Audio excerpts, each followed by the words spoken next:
Hey everyone, I'm Annie Dickerson, and on behalf of the entire Goodegg Investments team, I wanted to welcome you to this episode of the Life and Money Show, the show where we talk about so much, everything from investing to financial freedom to parenting, traveling, creating a life by design, and everything in between.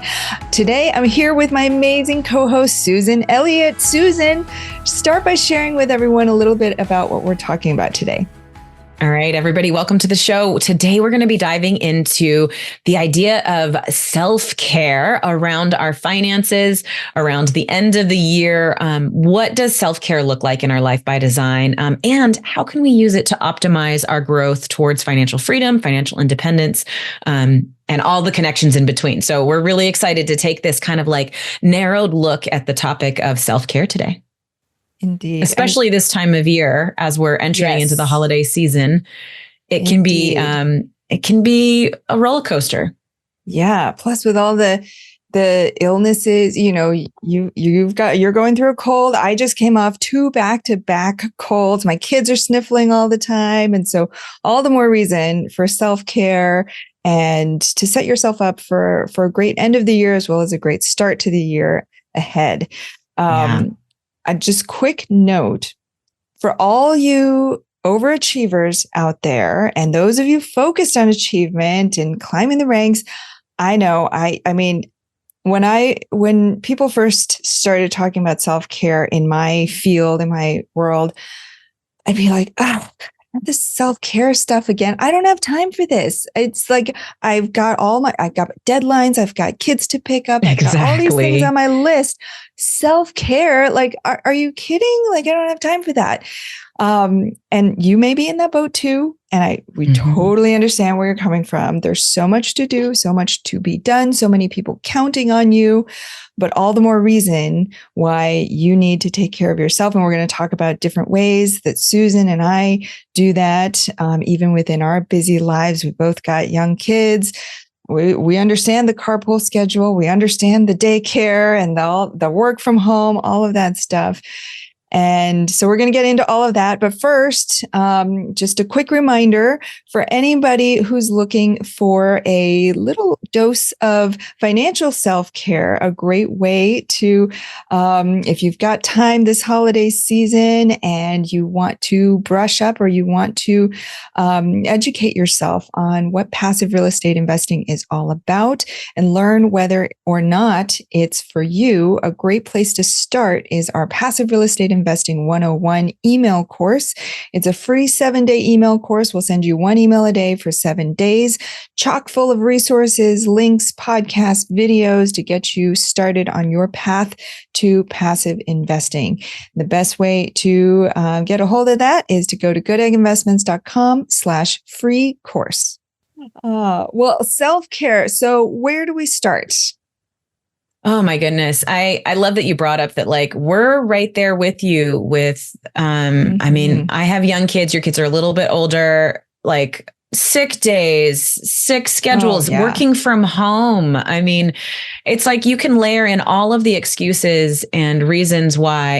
And we are both like driven women to reach financial independence, reach financial freedom, to like have an impact on our world around us, to do good things, to build businesses, to do all the things. And so self-care can get dropped so quickly. And thank you for like having that wisdom to start us with like, no. Self-care is an accelerator, everybody. I don't know if you knew that, but self-care and taking care of our energy and the way that we're focused and the way that we're feeling is a way to optimize our path towards financial independence. So, Annie, tell us a little bit about what you've gone through over the years or and have landed in right now. And like, what does it self-care look like for you?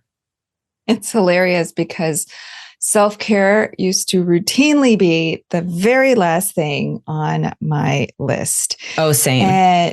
Same. And, even earlier this year, at the beginning of 2023, if you looked at my calendar, it like 7 back-to-back Zoom meetings was a good day.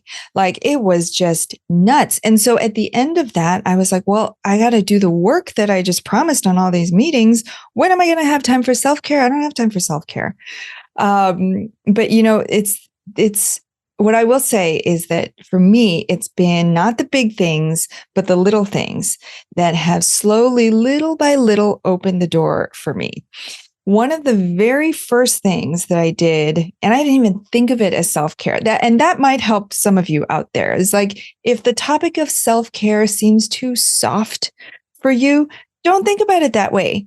Think about it, add it as another thing on your list. One of the first things that I did was my good friend told me about this type of chiropractic care called network spinal chiropractic. And it's different from the normal type where it's like they crack you and they pop you. I was like, I don't want that. But this type of network spinal, it's called, they work with energy gateways. So it's energy work, it's body work. And I thought, I'll try anything once. I'll give it a shot. So this was years ago. And it's not like we had all this money lying around. These sessions are not cheap. It was like getting a massage twice a week. That was the equivalent of the cost wise. But I was like, you know what? She's seeing great results. I'm going to give it a try. And so twice a week, I would go and lie on this table. And I can't tell you that every single time I got amazing results, but you know what it forced me to do was twice a week, I had to lie down, put my phone away, put my computer away. I couldn't be on any meetings. Like in the middle of the day? That's lie down right. In the middle of the day? Wow. No kids. Because I had signed up for it, I had paid for it. I was accountable and I made sure I got to that appointment twice a week, every week.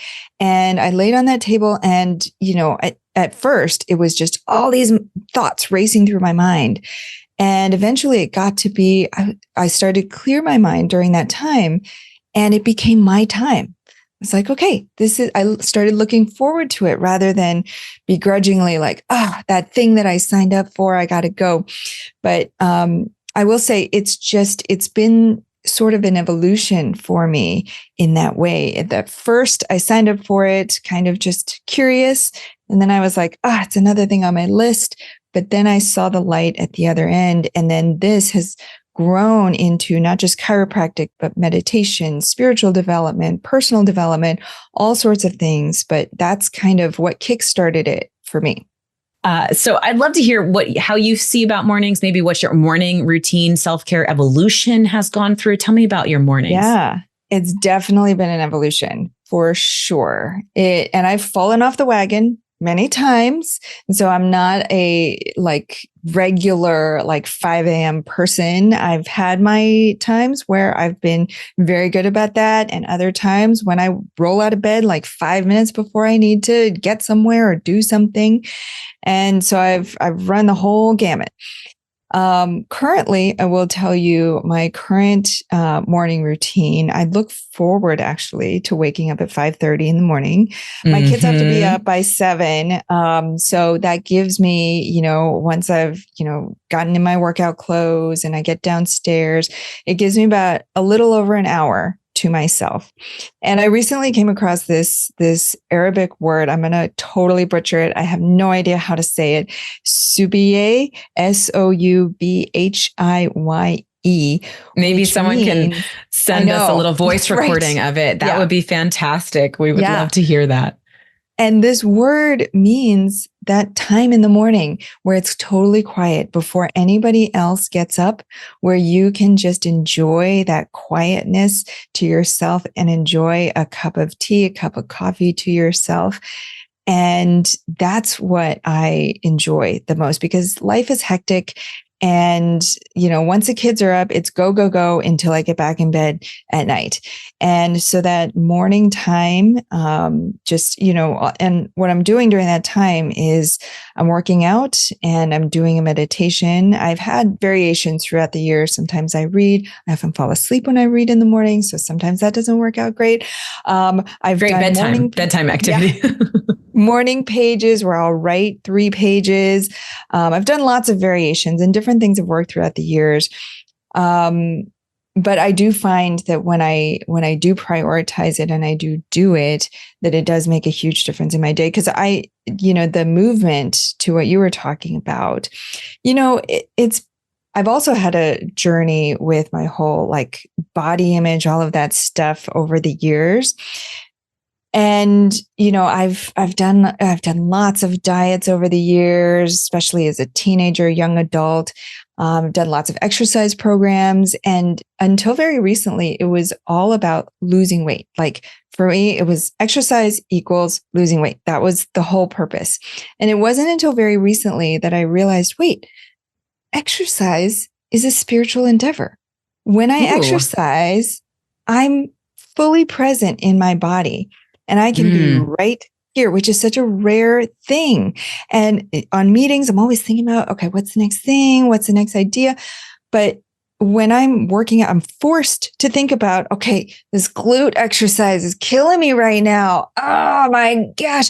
But I'm thinking about just that muscle or just that breath or just one more rep. Yeah. Yeah, exactly. And so in that way, it stills the mind, which is a great way to start the day. I never thought about that before. I always thought about it as a way to accomplish something else. And then once I lost the weight, then it was like, okay, don't need that anymore. But my new mindset around it is that it helps to still the mind and helps me to be right here, right now, so that I can have a great start to the day. One thing I'll add real quick to that is you mentioned recently, you didn't go to the gym because you were sick. And I've had those mornings where even if I'm not sick, I'm like, I just don't feel it this morning.